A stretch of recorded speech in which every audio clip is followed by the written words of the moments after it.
Assalamualaikum warahmatullahi wabarakatuh.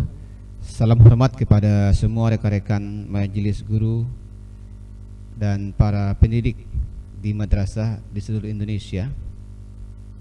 Mudah-mudahan kita semua berada dalam keadaan sehat walafiat. Pada kesempatan tutorial kali ini, saya akan memberikan penjelasan sedikit tentang penggunaan e-learning madrasah, di mana hari ini menjadi sebuah pilihan dalam melakukan proses PPM dari rumah dalam situasi pandemi COVID-19 yang masih berada di dekat kita. Yang pertama tentu kita masuk ke web browser, dan nampaknya untuk Kementerian Agama atau untuk e-learning ini lebih diarahkan menggunakan Mozilla Firefox. Lalu kita ketikkan nama websitenya. Kebetulan untuk Mandua Pesisir Selatan adalah e-learning.manduapesel.asia.id. Lalu kita akan masuk ke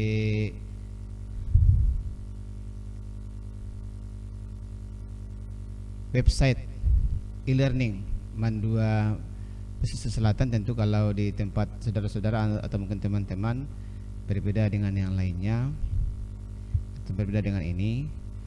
Dan kebetulan hari ini kita atau dalam tutorial ini saya menyampaikan website di madrasah saya, yaitu Madrasah Aliyah Negeri 2 Pesisir Selatan. Di sini ada yang harus kita masukkan adalah username dan password. Username biasanya itu menggunakan NUPTK masing-masing. Dan yang kedua adalah password. Password itu secara otomatis diberikan oleh sistem e-learning, dan kalau kita mau merubahnya nanti bisa dirubah setelah kita masuk atau setelah masing-masing guru memasukkan akun masing-masing. Baik, kita masukkan akun. Kebetulan saya sudah ada tersimpan dalam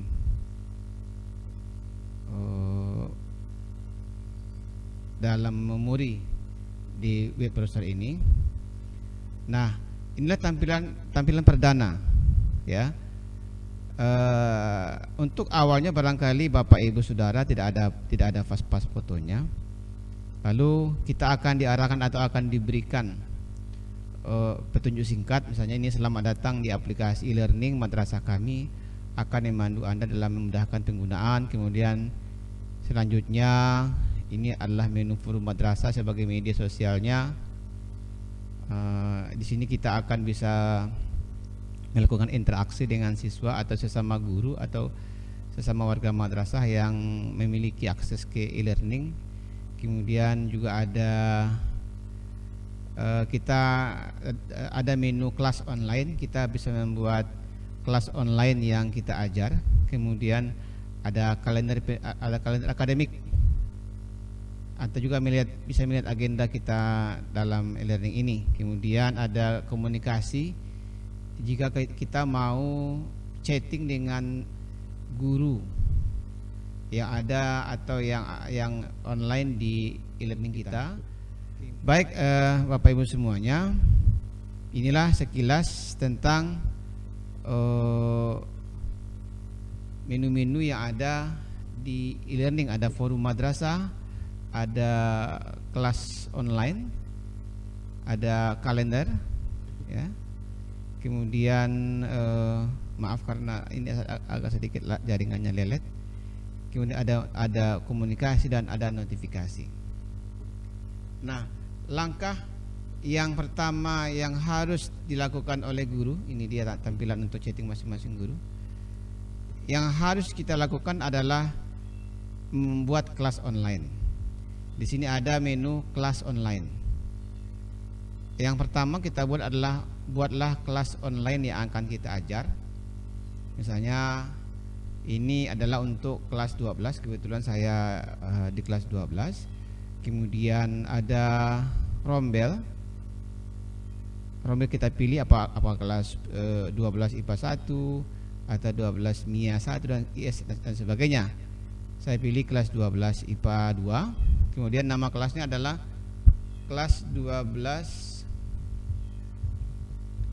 IPA 2 Al-Quran Hadis.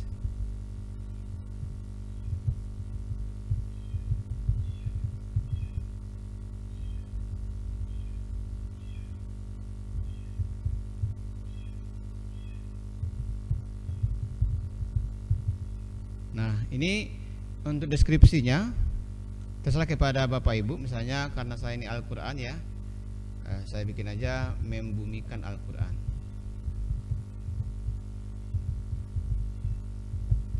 Nah, selanjutnya mata pelajaran tentu adalah Al-Quran Hadis. Kemudian agenda. Nah, ini dia agenda pertemuan. Nah, kita harus menghitung berapa kali pertemuan yang akan kita lakukan dalam satu semester.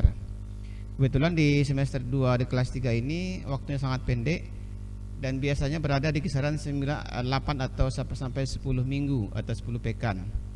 Dan saya buat saja waktunya 8 pekan kita buat kelas.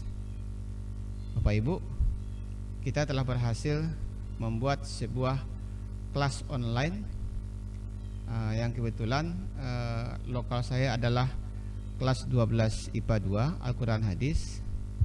Kemudian deskripsinya adalah membumikan Al-Quran. Nah, langkah berikutnya adalah kita bisa pilih forum madrasah. Forum madrasah itu tempat kita untuk berinteraksi dengan teman-teman yang lain. Nah, ini adalah timeline ya, timeline dari akun kita. Lalu yang kedua ada menu video conference. Bapak Ibu sekalian, kita bisa membuat menu video conference di sini. Kita bisa membuat room virtual meeting kalau diperlukan. Langkah berikutnya adalah membuat standar kompetensi. Nah, standar kompetensi di sini tentu diawali dari kompetensi inti, kemudian kompetensi dasar, kemudian kompetensi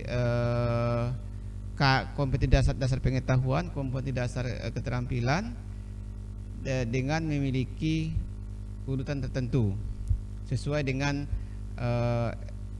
silabus yang telah kita buat. Kita awali dari pengetahuan. Nah, pengetahuan Bapak Ibu sekalian itu bisa kita ambil langsung saja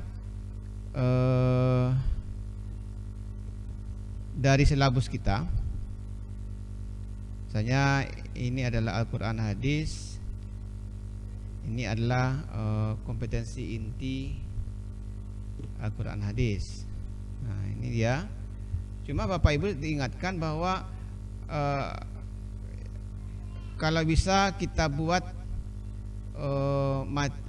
kompetensi ini jangan terlalu panjang. Dikhawatirkan kalau nanti terlalu panjang maka dia tidak akan muncul pada saat kita membuat RPP. Nah, oke. Kita potong saja. Nah, kemudian lalu kita beranjak ke kompetensi dasar. Di sini ada nomornya. Kita awali dari nomor 1, berarti 31.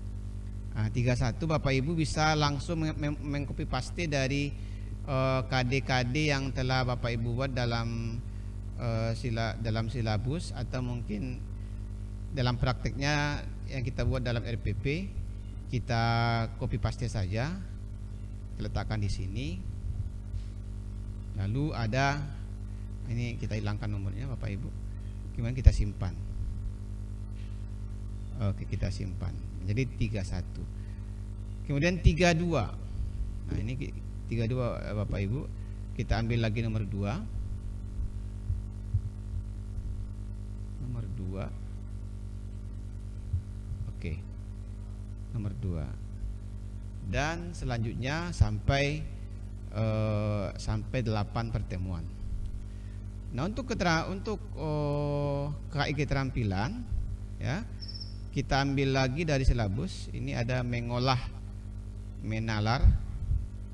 Kita ambil dari sini saja, atau Bapak Ibu kalau mau juga bisa mengambil dari, kalau untuk agama kan ada kemarin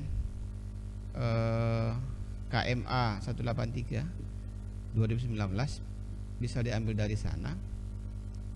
Kemudian kita klik ikon simpan. Tapi kalau Bapak Ibu mau mengedit lagi, bisa nih, kita buka lagi, kita rubah dan kita simpan lagi. Nah, kemudian Bapak Ibu, setelah KI pengetahuan kita buat, lalu kemudian KI keterampilan kita buat dengan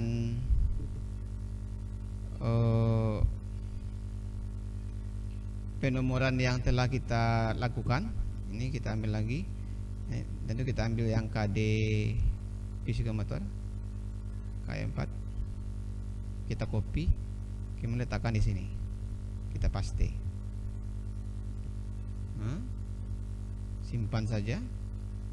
Kemudian tambah yang kedua lagi, mempraktikkan cara berdakwah secara lisan maupun tulisan. Kita akan letakkan di sini nomor 2, dan selanjutnya simpan lagi. Oke. Jadi Bapak Ibu, sekarang kita sudah memiliki 2 KD pengetahuan dan 2 KD psikomotor. Nah, selanjutnya kita lanjut ke KKM, kriteria ketuntasan minimal. Nah, untuk penentuan KD ini Bapak Ibu, di sini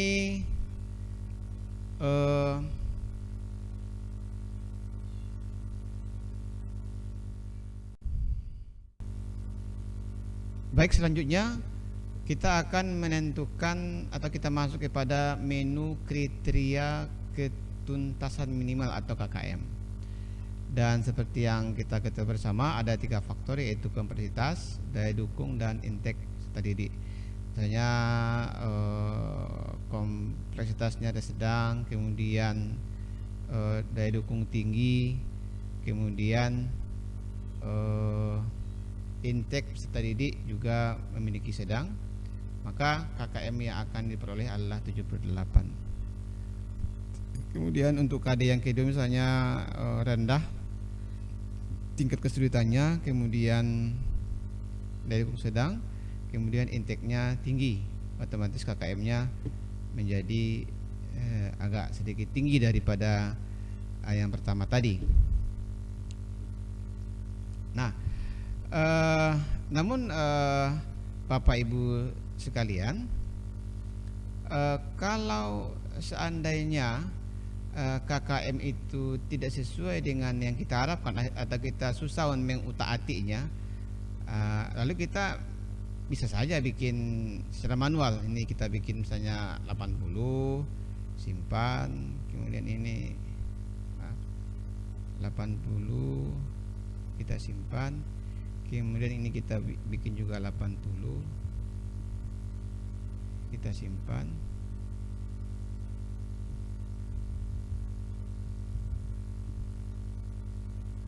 Oke. Dan ini juga kita bikin 80. Otomatis KKM-nya menjadi 80, dan ini adalah rintangan nilainya. Ini untuk KKM. Nah, langkah selanjutnya adalah kita membuat rencana pembelajaran. Nah, Bapak Ibu, untuk membuat rencana pembelajaran, tentu kita klik tambah, lalu kita buatkan di sini tanggal ya akan kita mengajar. Misalnya kita buat saja tanggal 18 Januari 2021, jamnya jam ke-7, jam ke-1-2 misalnya. Kemudian pertemuan yang pertama, materinya adalah metode dakwah. Misalnya ini untuk materi saya kebetulan Al-Quran hadis, metode dakwah. Kemudian KI-nya tentu KI 3. Kemudian KD-nya isinya akan muncul langsung di sini. Ini karena barangkali masalah jaringan. Kita tunggu dulu. Untuk tujuan pembelajaran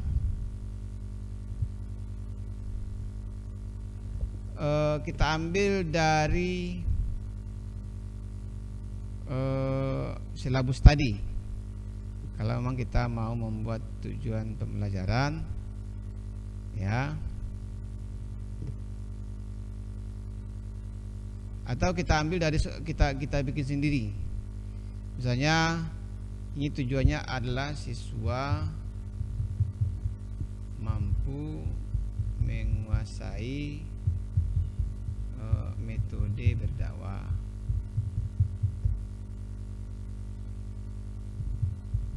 Nah, tapi ini opsional. Mau dibikin bisa ini Bapak Ibu, sudah muncul apanya? KD-nya kita ambil KD yang pertama. Nah, tapi ini Bapak Ibu opsional. Kemudian metodenya juga misalnya kita bikin diskusi dan tanya jawab, sudah ada di sini kebetulan. Kemudian sumbernya adalah buku digital dan internet. Kemudian kegiatannya Bapak Ibu bisa lihat misalnya di silabus yang Bapak Ibu miliki atau dimodifikasi sedemikian rupa, tentu dengan bahasa yang sesuai dengan apa yang kita maui. Kita buat misalnya peserta didik menanyakan pengalaman, atau misalnya memaparkan pengalaman pengamatan tentang kesaksian tentang metode berdakwah. Kemudian penilaiannya misalnya kita buat lisan dan tulisan. Tapi ini lagi-lagi opsional. Tapi itu kalau Bapak Ibu mau lengkap tentu harus mengisi dengan baik, karena nanti kita bisa mencetak RPP 1 lembar dari apa yang kita buat pada saat pembuatan RPP ini. Kita simpan saja. Nah, Bapak Ibu sekarang sudah muncul, ya, sudah muncul. Ini bisa kita edit lagi, ini bisa kita edit lagi, bisa kita hapus, kita juga bisa mencetaknya. Ini pada hari tanggal, kemudian jam ke berapa, pertemuannya ke berapa, metodenya apa. Ini tadi Bapak Ibu, kalau kita mau mencetak boleh, kita klik cetak, otomatis dia akan muncul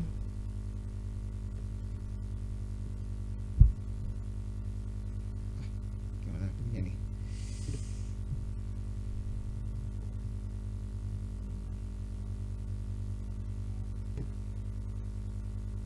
Ini Bapak Ibu, jadi akan muncul RPP 1 lembar. Artinya kalau kita isi tadi dengan tepat, dengan benar, lengkap, maka kita langsung bisa memiliki RPP, ya Bapak Ibu. Kemudian itu RPP sampai sejumlah pertemuan yang telah kita rancang. Kalau saya tadi sebanyak 8 kali pertemuan. Kita harus bikin secara sistematis, kita buat secara terurut. Dan Bapak Ibu, kalau seandainya nanti ada pengalaman tidak muncul di sini, kemungkinannya kata-kata yang Bapak Ibu buat itu terlalu panjang. Nah, selanjutnya bahan ajar. Nah, bahan ajar melalui menu ini Bapak Ibu, kita bisa membuat bahan ajar yang dapat kita bagikan dan tentunya bisa diakses oleh siswa kita dalam proses PBM yang kita lakukan melalui daring. Misalnya kita klik bagikan bahan ajar, apa kita ambil dari kelas lain atau kita upload dari komputer. Nah, apa jenis bahan ajarnya, misalnya apa bentuk PDF, Excel, PowerPoint, video dan sebagainya. Tapi tentu barangkali Bapak Ibu kalau bisa disarankan dalam bentuk format PDF, apalagi dengan website yang kita miliki itu terbatas penyimpanannya atau terbatas bandwidthnya. Karena dengan bentuk PDF ini agak lebih hemat dan kecil filenya. Bapak Ibu kita ambil contoh saja ini Bapak Ibu. Contoh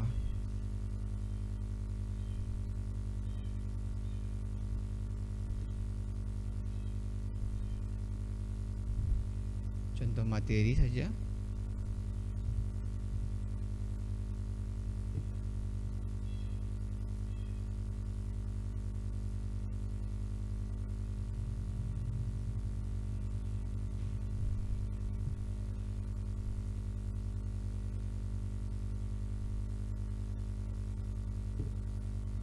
Bapak Ibu kita ambil contoh saja misalnya.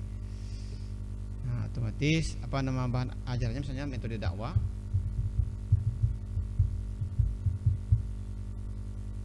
Kemudian keterangan materi apa bahan ajar ini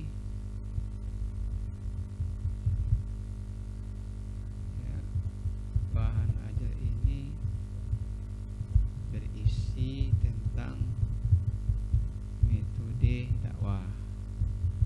Mau, tapi ini sifatnya opsional. Nah, Bapak Ibu kalau Bapak Ibu mau men-share materi, kita klik tombol ini off, ini on. Nah, kemana mau akan kita bagikan? Nah, kebetulan lokal yang saya buat sudah ada 2 lokal. Dan kalau seandainya kita mau membagikan ke lokal yang lain, bisa melalui ini. Nah, kebetulan saya bikin untuk kedua-duanya. Kita simpan. Oke. Nah, Bapak Ibu kalau seandainya file Bapak Ibu itu panjang, maka akan membutuhkan waktu dan ruang yang cukup banyak. Oke, sudah sampai kepada bahan ajar. Selanjutnya Bapak Ibu, kita masuk ke data siswa tergabung. Nah, Bapak Ibu, pada saat kita membuat kelas online itu siswa kita itu belum tergabung. Kebetulan tadinya saya sudah pernah membuat lokal ini sebelumnya, sehingga komputer mendeteksi bahwa ini adalah siswa kelas 12 IPA 2. Namun demikian Bapak Ibu, kalau seandainya kita belum pernah menggabungkan siswa itu, maka kita tambah undang siswa, ya. Nah, kita tunggu, sedang dimuat, mohon menunggu katanya. Nanti akan muncul semua siswa yang ada di lokal kelas online yang kita buat. Namun Bapak Ibu, kalau seandainya ternyata di lokal itu belum tergabung, kita bisa menggabungkan secara langsung, atau juga Bapak Ibu kita bisa mengirimkan kode kelas yang ada di masing-masing kelas yang telah kita buat. Nah, karena tentu kode kelas itu diberikan oleh sistem kepada kita, sehingga nanti kita bisa memberikan atau mengundang langsung. Tapi Bapak Ibu bagusnya kita langsung saja mengisi atau menggabungkan siswa, sehingga siswa tidak lagi payah-payah untuk bergabung dengan kelas yang akan kita ajarkan. Nah, ini Bapak Ibu, di sini ada kode kelas Bapak Ibu. Di sini ada kode kelas, ya. Kode kelasnya adalah 5DFB. Tapi kalau kita sudah langsung menggabungkannya, maka siswa tidak lagi perlu untuk menggabungkan diri di sini. Nah, Bapak Ibu, selanjutnya ada data absensi kelas. Nah, ini menu yang ada di absensi ini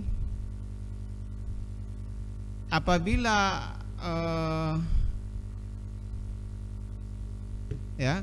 apabila siswa yang tergabung tadi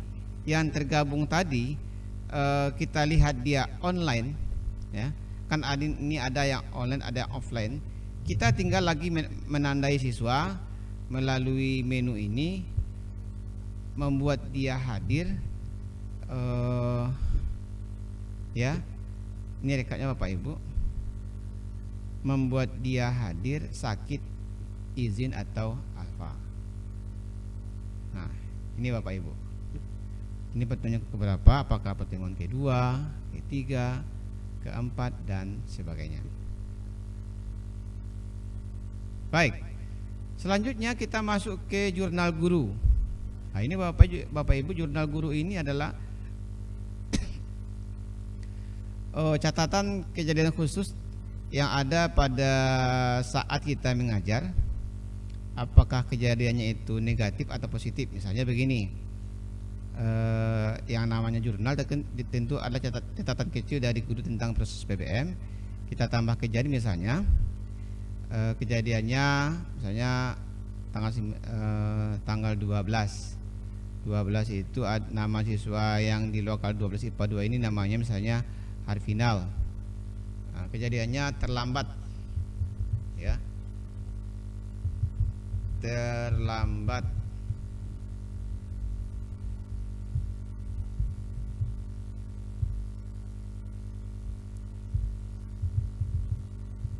datang sekolah tanggal 12. Kemudian tentu itu adalah bagian dari disiplin.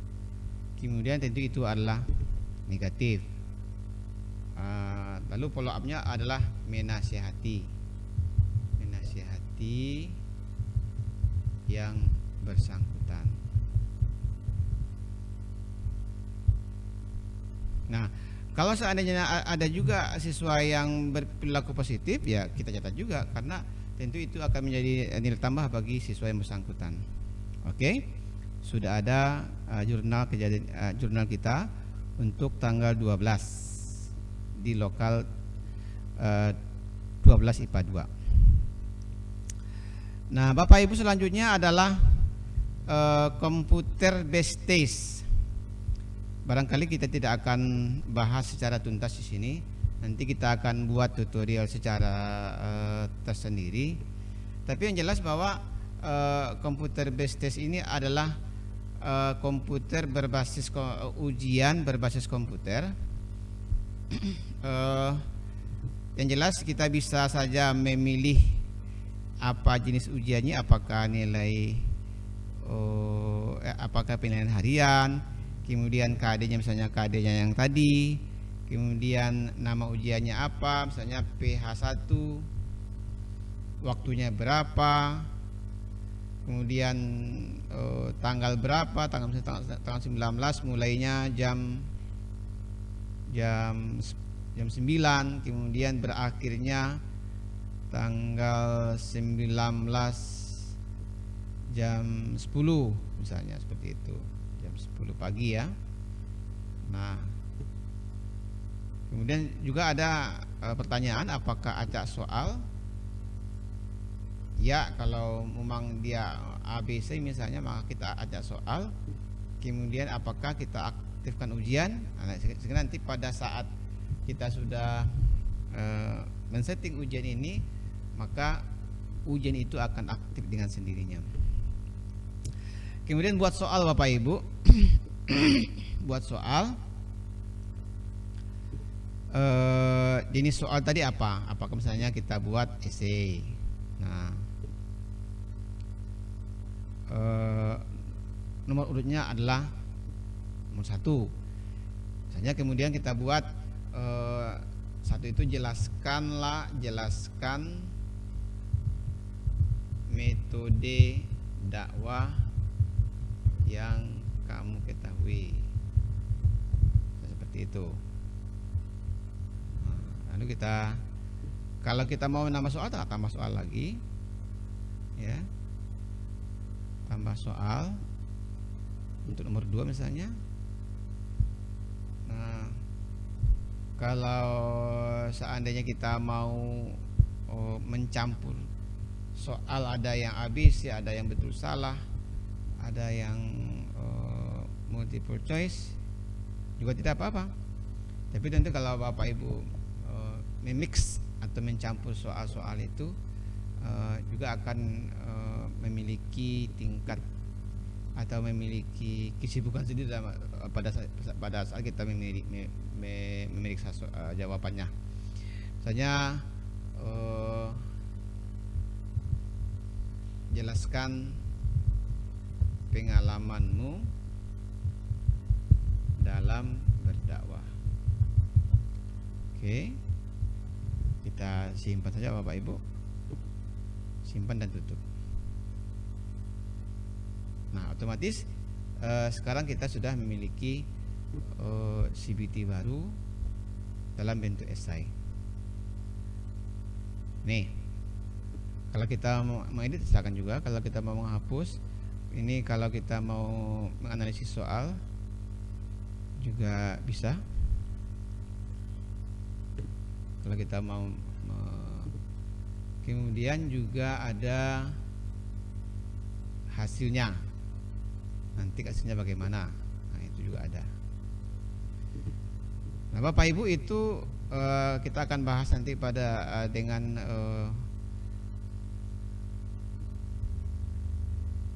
tutorial tersendiri untuk membuat jenis ujian. Lanjut, kita masuk ke penilaian pengetahuan atau penilaian KI. Nah, Bapak Ibu, di sini kan tadi sudah ada tes tertulis PH1.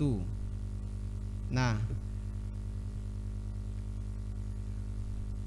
ya, pertemuan pertama, kemudian skalanya tertulis, kemudian KD-nya ini, kemudian penilaian harian K1,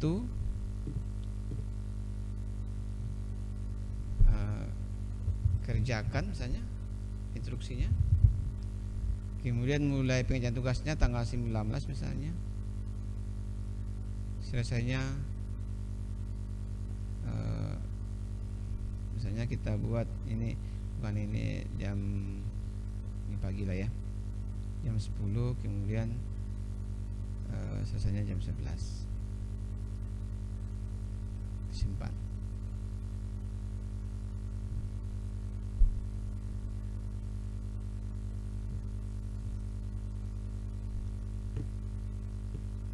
Nah, untuk penilaian keterampilan, nah, kita buat penilaian keterampilan. Misalnya skip penilaiannya kita minta adalah unjuk kerja, kemudian nama penilaiannya